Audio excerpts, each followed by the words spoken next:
Imagine this, you're scrolling through Twitter early in the morning, still blinking away to sleep, maybe sipping coffee you're not even sure you made consciously, and suddenly your feed throws you straight into the deep end of American political absurdity. Well, you see people posting screenshots, memes, reaction videos, and everyone's collectively losing their minds over one bizarre phrase from newly released Epstein-related email. Trump blowing Bubba.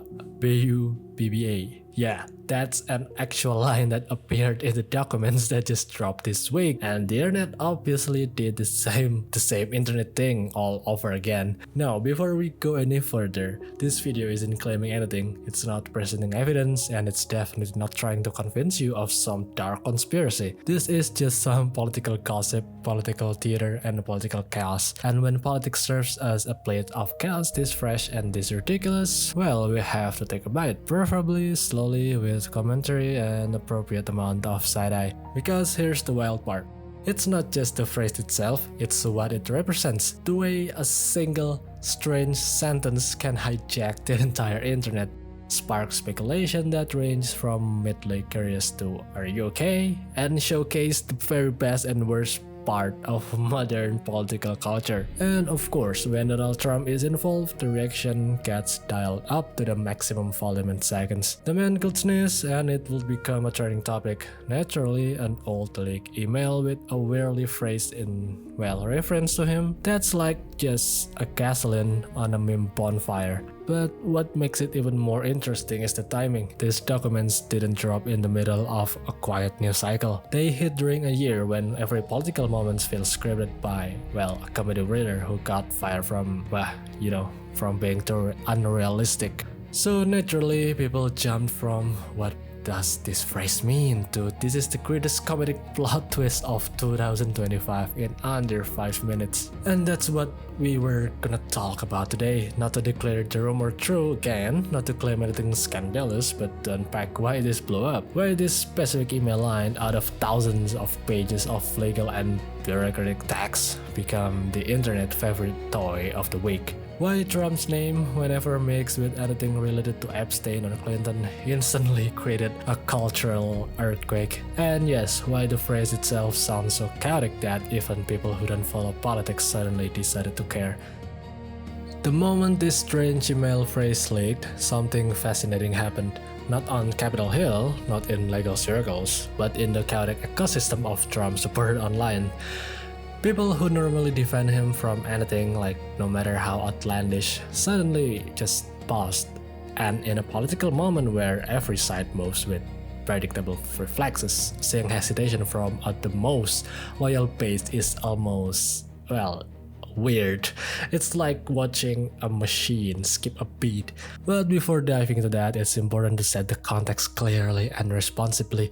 These documents, again I said, do not confirm any wrongdoing. They're old communication, of course, vague reference, unclear phrasing, and in many cases second or third-hand statements tied up by people who weren't, eyewitnesses, if you know what I mean.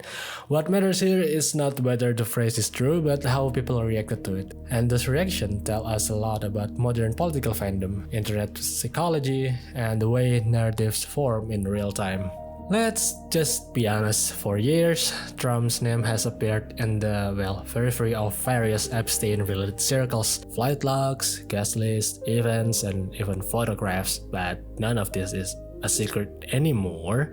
His name has been mentioned dozens of times in old emails, depositions, and investigative materials, and every time those parts resurface, Trump supporters handle it the same way, either dismiss the relevance, and in many cases, that's not fair. Being mentioned in email isn't evidence of anything. They say it like that. And the cultural contrast is what became interesting. For years, these mentions produced no panic, no meltdown, no widespread debate within his fandom.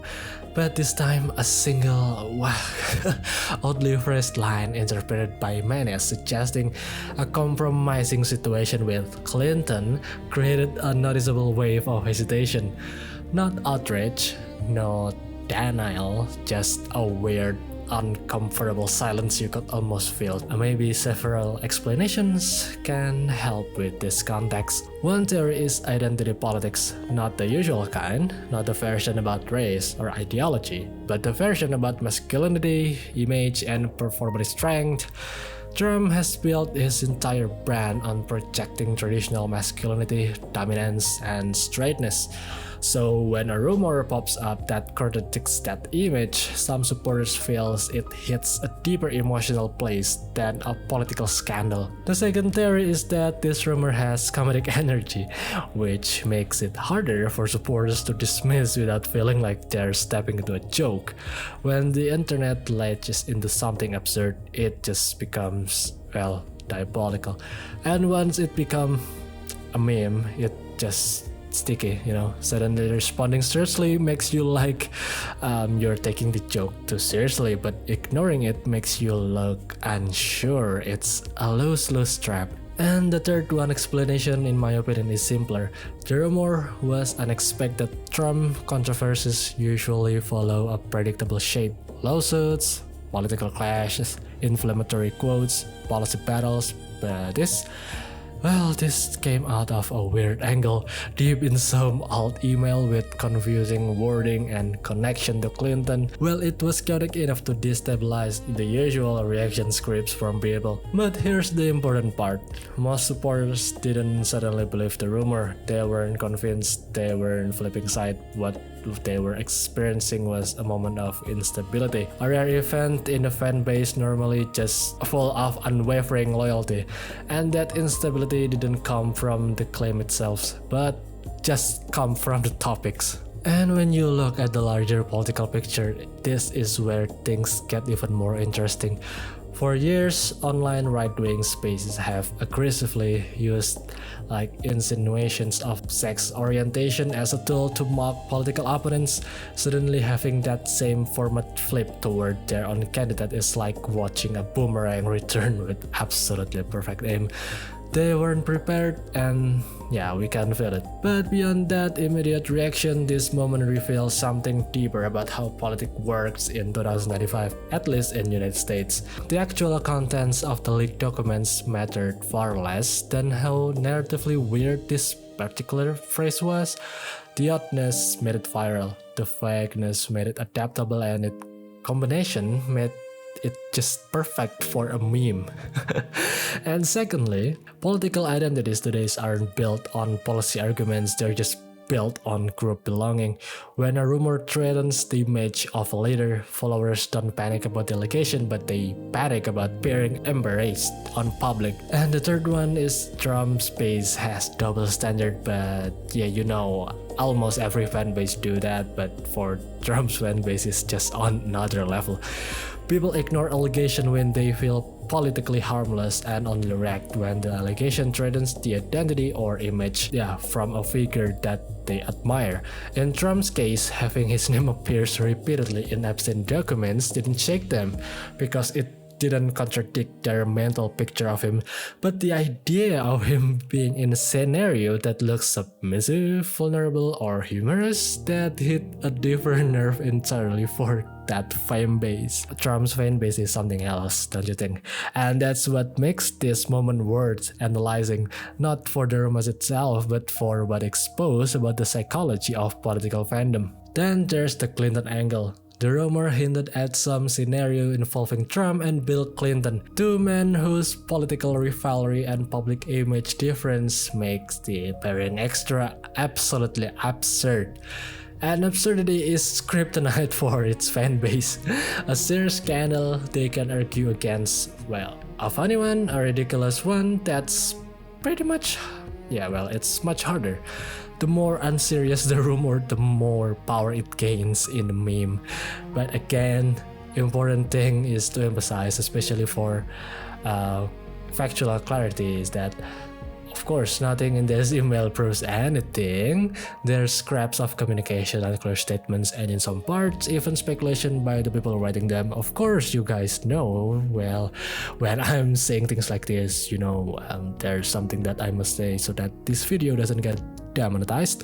And so what we're really seeing isn't the truth, but we're seeing how political tribes react when reality collide with their beliefs. We're seeing how image-based loyalty behaves under pressure. We're seeing even how the most confident supporters can freeze, not because they suddenly believe a claim, but because they don't know how to frame their rebuttal without becoming the punchline. And of course, this whole saga proves something essential about modern politics, that people aren't loyal to politicians, they're loyal to the stories they tell about those politicians. If a scandal fits the story they believe in, they amplify it. If a scandal contradicts the story, they just ignore it. And if scandal confuses the story, well, that's when things get weird. That's when hesitation happens. That's when internet smells blood in the water. Well, not real scandal blood, but a narrative one. You get the point. And that's exactly what happened here. By the end of the week, the rumor will fade, new controversies will appear, the news cycle will move on. Trump supporters, maybe some of them will regain their footing and go back to their usual online patterns, but yeah, from what I saw on the Twitter, it's pretty much the opposite. But hey, let's see about 1 or 2 weeks ahead. But this moment, of course, this awkward moment, slightly comedic moment, gave us a rare glimpse into the machinery of political loyalty. A glitch in the universe where a joke was stronger than the ideology itself. A moment where supporters didn't know whether to ignore it, defend it, or just laugh at it. So as we wrap this up, it's worth stepping back and seeing the bigger picture behind all the noise, the memes, the comedy, and the chaos that just explode around this one bizarre email line. Because in the end of the day, this wasn't really about arguing whether a rumor is real or proving anything about Trump, Clinton, or anyone mentioned in the documents. What really stood out was how the reaction to the rumor revealed more about today's political culture than the rumor itself ever could. Of course, you guys know why I'm saying like this, because I don't want to get a shadow ban or something like that, but yeah, you got the point, because Google is pretty sensitive about this kind of topics. So on, we watch a full cycle play out in a matter of days. First the shock, then the jokes, then the defensiveness, and finally that awkward silence from the people who normally just, I don't have the words for it, just like rush to defend anything without clear context and everything. It's ironic, of course, and honestly, well, not a little funny, it's very funny that years of Epstein related mentions didn't spark nearly the same hesitation. But the moment the internet framed the rumor in a way that clashed with tough guy image Trump has carefully created, suddenly everything just felt unstable. Not because anyone believed it, but because the idea alone drove it's not usual for them to react to something like this. And that's the point. This whole moment showed how fragile political narratives really are, how quickly they can wobble from a single phrase in a leaked file, how fast online communities can shift tone from loyal to confused, and how in our timeline political news is just pure entertainment. And of course it's a culture, and sometimes it's a collective joke we all participate in. If you made it all the way to the end, thanks for sticking with me through this wild little tour of political rumor culture. If you enjoyed the breakdown, or even just enjoyed observing the chaos safely from your bed or from your screen, make sure to hit that like button so YouTube knows this is the kind of commentary worth of boosting. Of course, hopefully, they don't shadow ban me like the other channel. But however, and if you want some more deep dives in the leaks, scandals, odd political moments, and the memes that somehow guide the modern discourse, don't forget to subscribe and turn on notifications. There's always another strange story that we can cover. Let me know in the comments, does this rumor reveal more about the people involved or more about the people reacting to it? I genuinely want to hear your take.